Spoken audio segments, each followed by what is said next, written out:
تقریباً 83 مقامات پر اللہ نے نماز قائم کرنے اور زکوٰۃ دینے کا تذکرہ ساتھ ساتھ کیا ہے. 83 مقام.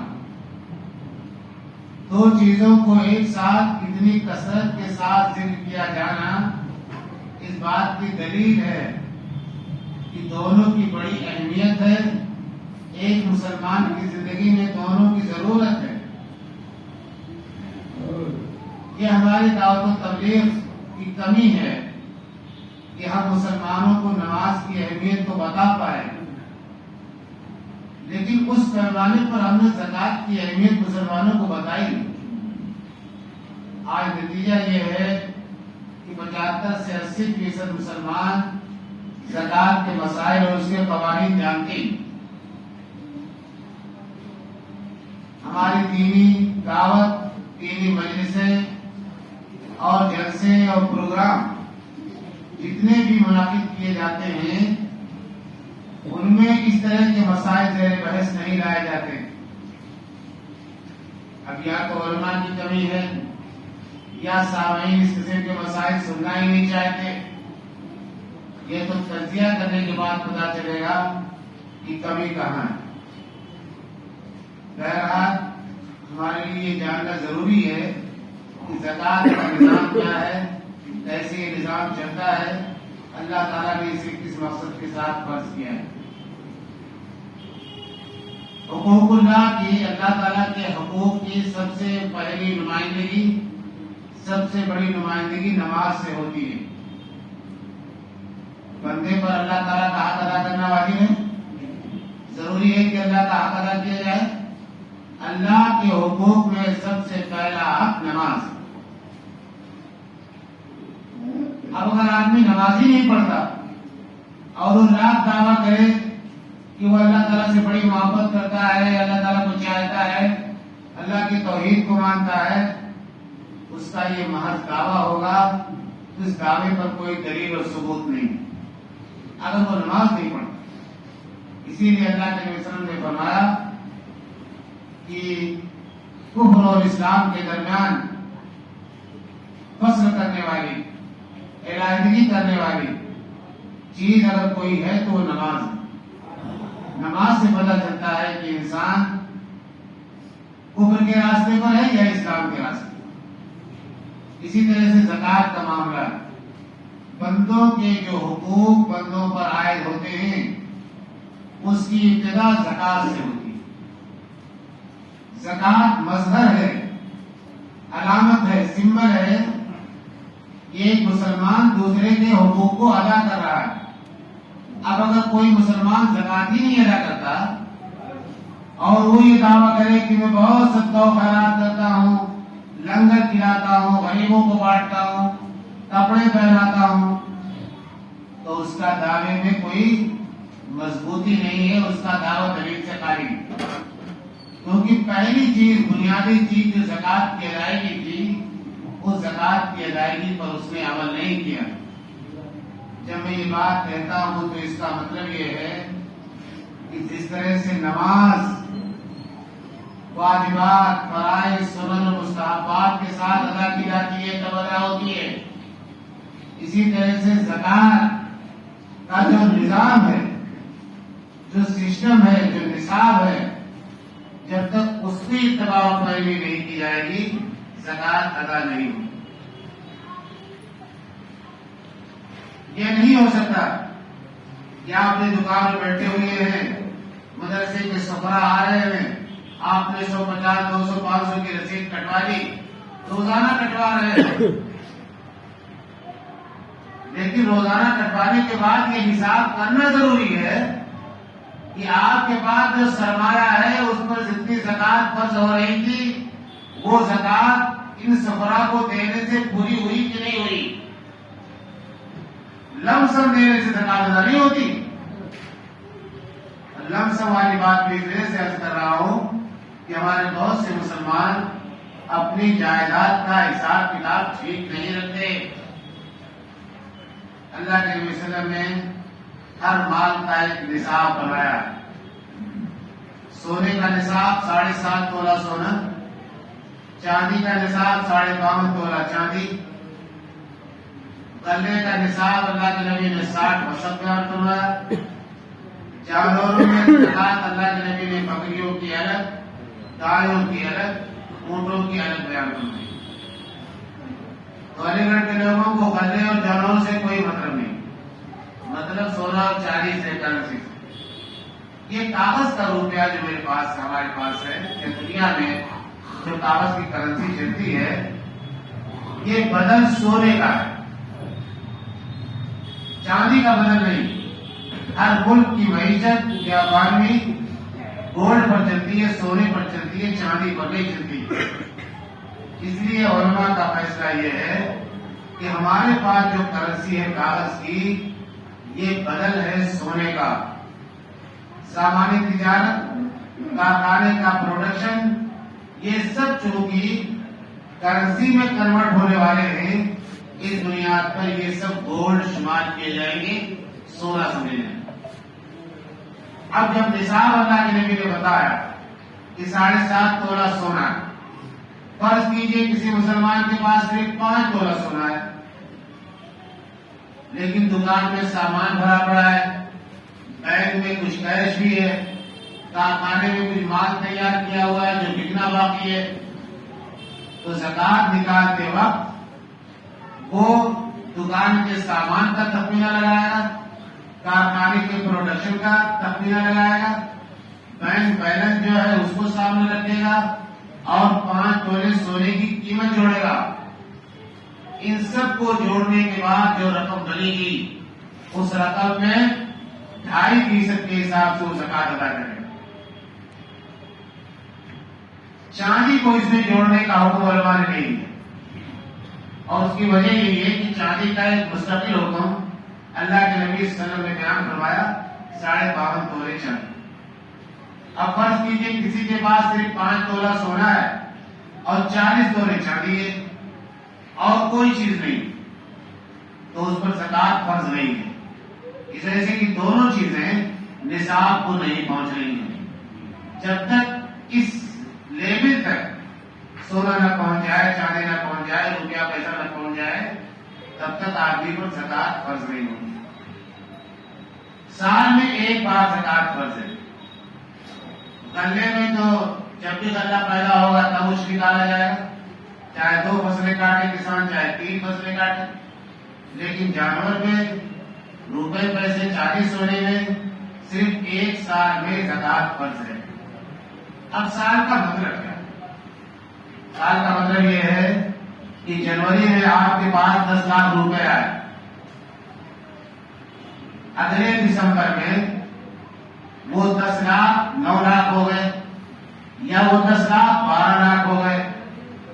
اب آپ جب زکات نکالیں گے دسمبر میں، تو آپ کے پاس جو اس وقت موجود رقم ہے، بیچ میں رقم گھٹتی بڑھتی رہی، اس کا کوئی اعتبار نہیں ہوگا، لیکن چونکہ جنوری میں آپ کے پاس اتنی رقم آ گئی تھی کہ آپ صاحب نصاب ہو گئے تھے، اس لیے بیچ کی کمی بیشی کا اعتبار نہ کر کے جب سال مکمل ہوگا اس وقت آپ اپنا بیلنس دیکھیں گے، اگر وہ نصاب تک پہنچ رہا ہے تو جتنی رقم موجود ہے اس میں 2.5% کے حساب سے زکات دینی ہوگی۔ بہت سارے لوگ یہ کنفیوژن میں رہتے ہیں کہ مثال کے طور پر سال پورا نہیں ہوا، 2 لاکھ روپے جنوری میں آئے، 3 لاکھ روپے آ کر کے جولائی سے اگست میں آئے، اور پھر کچھ روپے آگے چل کر کے آئے۔ اب تینوں جو رقمیں آئی ہمارے پاس، تینوں پر سال، صرف 1 پر سال گزرا، 2 پر سال نہیں گزرا، تو کیا ہوا اس کا؟ اصل میں یہ حساب کتاب لگاتے رہنا پیچیدہ مسئلہ ہے۔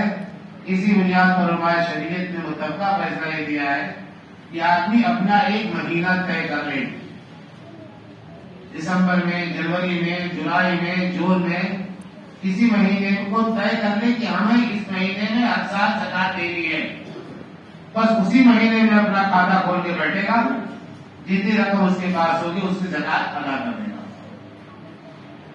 کسی میں آسانی، اور شریعت اس چیز کا پھر اعتبار نہیں کرتی کہ اس میں آگے پیچھے کتنا ہوا۔ تو یہ 2.5% جو زکات ادا کی جاتی ہے، اللہ کے نبی صلی اللہ علیہ وسلم نے قرآن میں، حدیث میں اس کو فرض قرار دیا گیا ہے، اور ہم جب زکات نکالیں تو ایک تخمینہ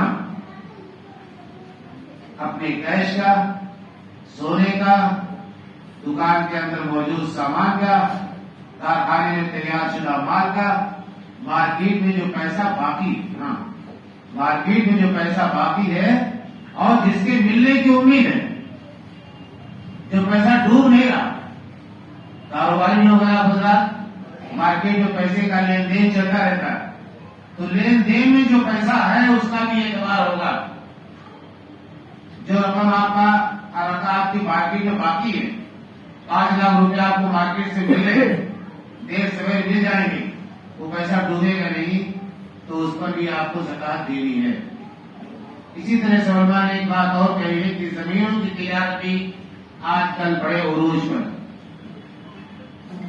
تو اپنا ذاتی مکان بنانے کے لیے اگر کسی مسلمان نے زمین کا پلاٹ خرید کے ڈال دیا ہے تو اس پر تو زکات نہیں، لیکن اگر تجارت کے لیے زمین خریدی ہے، کی قیمت بڑھ جائے گی تو بیچ دوں گا، ہمارا نفع ہو جائے گا، تو ایسی صورت میں اسے زکات دینی ہے۔ زکات کیسے دینی ہے، اس سلسلے میں علماء نے 2 باتیں کی۔ پہلی بات یہ کہی ہے کہ ہر سال مالیت کے اعتبار سے اس زمین کی زکات اسے دینی ہے۔ فرض کیجیے 40 لاکھ روپے کی آج خریدی ہے، اگلے سال وہ 50 لاکھ کی ہوگی، اس کے بعد پھر وہ 60 لاکھ کی ہوگی، تو جیسے جیسی قیمت اس کی بڑھتی جائے گی وہی اس زمین کی مالیت قرار پائے گی اور اسی مالیت میں اسے زکات ادا کرنی ہے۔ دوسرا قول علماء کا یہ ہے کہ ہر سال نہ نکال کر کے جس سال وہ زمین بیچی جائے گی صرف اسی سال کی زکات اسے ادا کرنی ہے۔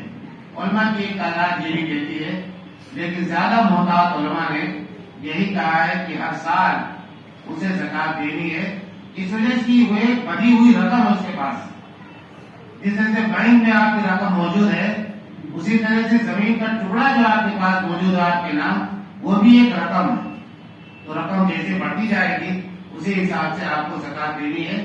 تو زیادہ محتاط طریقہ یہ ہے کہ ایک مسلمان ہر سال اس کی زکات ادا کرے۔ اچھا، بعض لوگ گھبراتے یہ ہیں،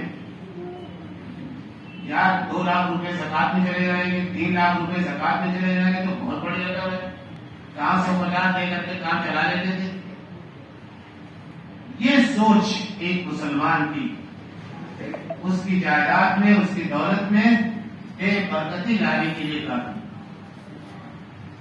قرآن مجید میں اللہ تعالیٰ نے فرمایا کہ اللہ سود کو مٹاتا ہے، صدقہ و خیرات کو بڑھاتا ہے، برکت دیتا ہے۔ تو اگر آپ چاہتے ہیں کہ آپ کی دولت میں، آپ کی جائیداد میں برکت ہوتی رہے، بڑھوتری ہوتی رہے، تو آپ زکات ادا کرتے رہیے۔ زکات کی ادائیگی کے بعد مال بہت ساری پریشانیوں سے، مصیبتوں سے اللہ تعالیٰ کی طرف سے محفوظ کر دیا جاتا ہے۔ ہمیں نہیں معلوم کہ ہماری تجارت کو کیا نقصان ہونے والا تھا، ہم نے زکات ادا کر دی، اللہ تعالیٰ نے اس نقصان کو آنے نہیں دیا۔ تو اللہ پر بھروسہ رکھے کہ اللہ تعالیٰ ہماری دولت کی حفاظت فرمائے گا اس وقت جب ہم اس کا حق جو زکات کے نام سے ہے ہر سال ادا کرتے رہیں گے۔ زکات دی کس کو جائے گی، اس کے لیے قرآن مجید میں اللہ تعالیٰ نے ایک واضح حکم دیا۔ سورہ توبہ کی آیت نمبر 60 ہے، جس میں اللہ نے فرمایا انما الصدقات للفقراء والمساکین والعاملین علیہا والمؤلفۃ قلوبہم وفی الرقاب والغارمین وفی سبیل اللہ وابن السبیل فریضۃ من اللہ واللہ علیم حکیم۔ زکات فقیروں کے لیے ہے، مسکینوں کے لیے۔ زکات کا نظام چلانے والوں کے اوپر خرچ کی جائے گی، دلوں کو نرم کرنے کے لیے، پہنچانے کے لیے، دلوں کو اسلام کی طرف مائل کرنے کے لیے یا دلوں کو اسلام پر جمانے کے لیے بھی زکات خرچ کی جائے گی۔ سرداروں کو آزاد کرانے میں زکات خرچ کی جائے گی، قرض داروں کا قرض ادا کرنے میں زکات ادا کی جائے گی، اللہ کی راہ میں زکات خرچ کی جائے گی، اور مسافروں پر زکات خرچ کی جائے گی۔ یہ 8 مد ہیں، 8 جگہیں ہیں جہاں ہمیں زکات دینی ہے۔ اس کا مطلب یہ ہوا کہ زکوٰۃ کو اپنی مرضی سے خرچ کرنے کے لیے آزاد نہیں ہے ہم، بلکہ اللہ تعالیٰ نے ہمیں پابند کر دیا ہے کہ جب ہم زکوٰۃ اپنی دیں گے تو انہی 8 جگہوں میں سے کسی ایک جگہ کو دیں گے یا 2-4 کو دیں گے، سب کو دیں گے۔ ان سے باہر اگر ہم نے اپنی زکوٰۃ ادا کی تو ہماری زکوٰۃ نہیں ادا ہوگی۔ اس وجہ سے کہ اللہ تعالیٰ نے ایک بات اور یاد رکھیے، اصولی طور پر آپ تو شاید بات سمجھنے میں آسانی ہو، پچھلی شریعتوں میں یعنی تورات اور انجیل میں جن مسائل کی تفصیل نہیں بیان ہوئی تھی، قرآن مجید نے ان مسائل کی تفصیل بیان کر دی۔ اس وجہ سے قرآن مجید اللہ تعالیٰ کی آخری کتاب ہے اور مکمل دین کی حامل کتاب ہے۔ پچھلی شریعتوں میں حالات و زمانے کی رعایت کرتے ہوئے بہت ساری چیزیں کم رکھی گئی تھی، لیکن شریعت محمدیہ میں اللہ تعالیٰ کا دین اپنی آخری شکل میں مکمل شکل میں آیا۔ تو جو چیزیں وہاں نہیں تھیں ان کی تفصیلات قرآن مجید میں لازمی طور پر بیان ہوئی ہیں، اور جو چیزیں وہاں تھیں ان کی طرف قرآن میں اشارے کیے گئے اور نبی اکرم صلی اللہ علیہ وسلم پر ذمہ داری ڈالی گئی کہ آپ ان اشاروں کی تفصیل بیان کر دیں۔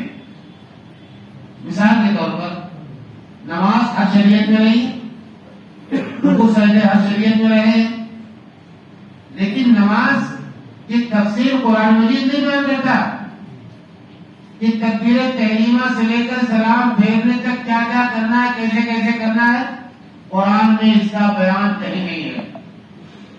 قرآن مجید نے صرف یہ کہا کہ نماز قائم کرو، نماز کے فائدے بتائے، نماز کی اہمیت بتا دی، نماز نہ پڑھنے والوں کا برا انجام بتا دیا، لیکن نماز کا طریقہ اور اس کی کیفیت نبی اکرم صلی اللہ علیہ وسلم کے بیان پر چھوڑ دی گئی، اور آپ نے بیان فرمایا، اور بیان فرمانے کے بعد کہا صلو کما رأیتمونی اصلی، مسلمانوں ٹھیک نماز اسی طرح سے پڑھنا جس طرح سے مجھے پڑھتے ہوئے دیکھتے ہو۔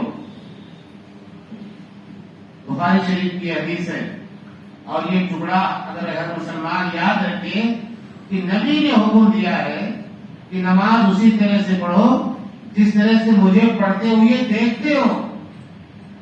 بعد میں کسی بزرگ نے کوئی اضافہ کر دیا، کسی چیز کو بڑھا دیا، اب اس کے بار اس کی پیروی کرنے لگے، کہا جاتا ہے کہ یہ سنت کے خلاف ہے، تو کہتا ہے کیا ہمارے بزرگ جاہل تھے؟ سب سے بڑی دلیل اس کی یہ ہوتی ہے کہ کیا ہمارے بزرگ جاہل تھے؟ رمضان کا مہینہ ہے، تراویح کی بحث ہوتی ہے، رکعتوں کی تعداد کتنی ہے، بعض لوگ یہ ماننے کے لیے تیار نہیں ہے کہ ہمارے نبی نے 8 رکعت پڑھی ہے، 8 رکعت پڑھنے کا حکم دیا ہے۔ چونکہ حنفی فقہ پر عمل کرنے والوں کی کثرت ہے، جگہ جگہ 20 رکعت پڑھی جاتی ہے، مسلمان یہ سمجھتا ہے کہ اللہ کے نبی کا حکم ہے۔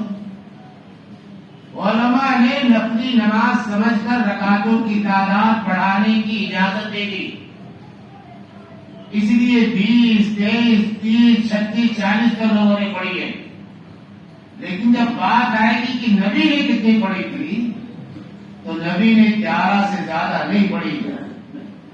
حضرت عائشہ رضی اللہ تعالیٰ عنہا فرماتی ہیں کہ ما کان یزید فی رمضان ولا فی غیرہ الا اذا شرع رکعتا، کہ اللہ کے نبی صلی اللہ علیہ وسلم رمضان ہو گئے، رمضان میں 11 رکعت سے زیادہ نہیں پڑھتے۔ حضرت جابر بن عبداللہ رضی اللہ تعالیٰ عنہ ان 3 راتوں کی کیفیت بیان کرتے ہیں کہ جن 3 راتوں میں اللہ کے نبی نے نماز پڑھائی اور اس کے بعد منع کر دیا پڑھانے سے کہ کہیں یہ نماز فرض نہ ہو جائے، ان میں آپ نے صرف 8 رکعت پڑھائی تھی۔ حوالے موجود ہیں اس حدیث کے، پروپیگنڈا یہ کر دیا جاتا ہے کہ اللہ کے نبی نے جو پڑھائی کی راتوں میں اس میں رکعتوں کی تعداد نہیں بتائی گئی۔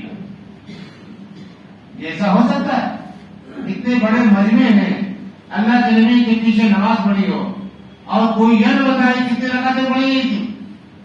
تو ریکارڈ میں یہ چیز موجود ہے کہ اللہ کے نبی نے صرف 8 رکعت تراویح پڑھائی اور 3 رکعت فجر پڑھائی۔ حضرت عمر رضی اللہ تعالیٰ عنہ اپنے زمانے میں 11 رکعت پڑھانے کا حکم دیا حضرت ابی بن کعب کو، تمیم داری کو. تو میں آج یہ کر رہا تھا کہ جو سنت کی اتباع اور پیروی کا معاملہ ہے وہ دلیل چاہتا ہے، اور دلیل ہوگی تو بات مانی جائے گی. اگر دلیل نہیں ہوگی تو بات بزرگوں کے کرنے سے یا بزرگوں کے فرمانے سے کوئی چیز شریعت نہیں بنتی. میں یہ کر رہا تھا زکوٰۃ کے مسئلے میں کہ اللہ تعالیٰ نے 8 جو مد بیان فرمائے، ان 8 مدوں میں ہمیں زکوٰۃ خرچ کرنی ہے. پہلا میں بتایا کہ فقیر کا حق ہے. جو آدمی بھیک مانگتا ہے وہ ہماری زکوٰۃ کا مستحق ہے. اس کے پاس کچھ نہیں ہے، نہ رہنے کے لیے گھر ہے نہ کھانے کے لیے روٹی. دوسرا مد اللہ کے نبی نے فرمایا مسکین ہے. مسکین کہتے ہیں عربی زبان میں اس آدمی کو جو بظاہر کپڑے تو سفید صاف ستھرے پہنے ہوئے ہیں لیکن اس کی جیب خالی ہے. کماتا اتنا ہے کہ بال بچوں کی ضروریات پوری نہیں ہوتی، لیکن عزت نفس اور خودداری اجازت نہیں دیتی کہ دوسرے کے سامنے ہاتھ پھیلائے. ایسا آدمی مسکین ہے. اگر ہمارے پڑوسیوں میں، ہمارے رشتے داروں میں ایسے لوگ موجود ہیں جن کو ہم جانتے ہیں تو یہ بتانے کی ضرورت نہیں ہے کہ میاں یہ زکوٰۃ کی رقم دے رہا ہوں، لفافے میں پیسہ بند کر کے دے دیجیے، اس کی ضرورت پوری ہو جائے. بعد میں پوچھتے ہیں کہ کیا بتانا ضروری ہے کہ زکوٰۃ ہے؟ کوئی ضروری نہیں بتانا. آپ جانتے ہیں کہ وہ آدمی ضرورت مند ہے، آپ بغیر بتائے اس کی مدد کر دیں، اسلام یہ چاہتا ہے. اور تیسرا مدد اللہ کے نبی نے قرآن مجید میں فرمایا گیا والعاملین علیہا، جو لوگ زکوٰۃ وصول کرتے ہیں، زکوٰۃ کے مستحقین تک پہنچاتے ہیں، اپنا وقت لگاتے ہیں، ان کو سیلری اور تنخواہ بھی زکوٰۃ میں اکٹھا ہونے والی رقم سے دی جائے گی. اسلام ایک نظام چاہتا ہے، بیت المال کا نظام. لیکن ہم لوگوں نے جیسے اپنے تمام ادارے برباد کر دیے، ہم نے بیت المال کے نظام کو بھی برباد کر دیا، اور زکوٰۃ کا جو فائدہ ظاہر ہونا چاہیے تھا وہ فائدہ ظاہر نہیں ہوتا. والمؤلفۃ قلوبہم، دلوں کو جیتنے کے لیے. ایک نامسلم ہے، گھر سے نکال دیا گیا، معاشی بائیکاٹ ہو گیا، اندیشہ ہے کہ اگر اس کی مدد نہ کی گئی تو وہ بھوکوں مر جائے گا یا اپنے اسلام سے پھر جائے گا، تو ایسے آدمی کی مدد کی جائے گی. گردنوں کو آزاد کرانے کے لیے کچھ لوگ قرض میں اتنے زیادہ ڈوب جاتے ہیں کہ ان کی زندگی غلاموں جیسی ہو جاتی. بدھوا مزدور جسے کہتے ہیں نا، بدھوا مزدوروں کی حالت بہت بری ہے ہمارے ملک میں، لیکن اس پر کوئی توجہ نہیں دیتا. ایسی اگر کوئی فیملی آپ کو نظر آئے جو گلے گلے تک قرض میں ڈوبی ہوئی ہو، غلام بن چکی ہو، تو اس کی مدد کر کے اس کو آزادی دینا ہے. والغارمین، اور قرضدار کا قرض ادا کرنے کے لیے، کاروباری قرض ہے یا گھریلو اخراجات کے لیے قرض ہے، اگر کسی نے قرض لیا ہے اور دیوالیہ ہو گیا تو زکوٰۃ کے ذریعے سے اس کی بھی مدد کی جائے گی. اللہ کی راہ میں، اللہ کی راہ سے مراد اللہ کے دین کی اشاعت، اللہ کے دین کی حفاظت ہے، اللہ تعالیٰ کے دین کا دفاع. دفاع کئی طرح سے ہوتا ہے، فرض کئی طریقے سے ہوتی ہے. ان میں ایک طریقہ دینی مدرسے بھی، دینی کام کرنے والے لوگ بھی، ان کو بھی زکوٰۃ کے ذریعے سے ان کی مدد کی جائے گی تاکہ ان کا نظام چلتا رہے اور یہ معاشرے کے لیے فارغ ہو کر کے اپنا فریضہ انجام دیتے ہیں. اسی طرح سے مسافر پر زکوٰۃ خرچ کی جائے گی. جو مسافر لٹ گیا، جیب کٹ گئی، سامان ضائع ہو گیا، اسے اپنے گھر تک پہنچنے کے لیے زکوٰۃ کی رقم سے مدد دے کر کے اسے گھر پہنچا دیا جائے گا تاکہ وہ سکون کے ساتھ اپنے بچوں میں پہنچ جائے. آخر میں اللہ نے فرمایا کہ فریضۃ من اللہ، یہ اللہ تعالیٰ کی طرف سے فریضہ ہے، فرض ہے. واللہ علیم حکیم، اللہ جاننے والا، حکمت والا ہے. اس نے جو 8 جگہوں پر زکوٰۃ تقسیم کی ہے، اللہ جانتا ہے کہاں کہاں ضرورت ہے، اور اس کی یہ تقسیم حکمت پر مبنی ہے. لہذا اس تقسیم کو ڈسٹرب نہ کیا جائے، منمانی تشریح نہ کی جائے. لہذا ان 8 جگہوں میں سے جو جگہ آپ کو پہلی نظر آ جائے، آپ ضرورت محسوس کرتے ہو، وہاں اپنی زکوٰۃ دیں. اللہ تعالیٰ سے دعا یہ ہے کہ ہمیں زکوٰۃ کے مسئلے کو، اس کے نظام کو صحیح طور پر کتاب و سنت کی روشنی میں سمجھنے کی توفیق عطا فرمائے تاکہ ہم اس پر اسی طریقے سے عمل کر سکیں جس طرح سے شریعت چاہتی ہے.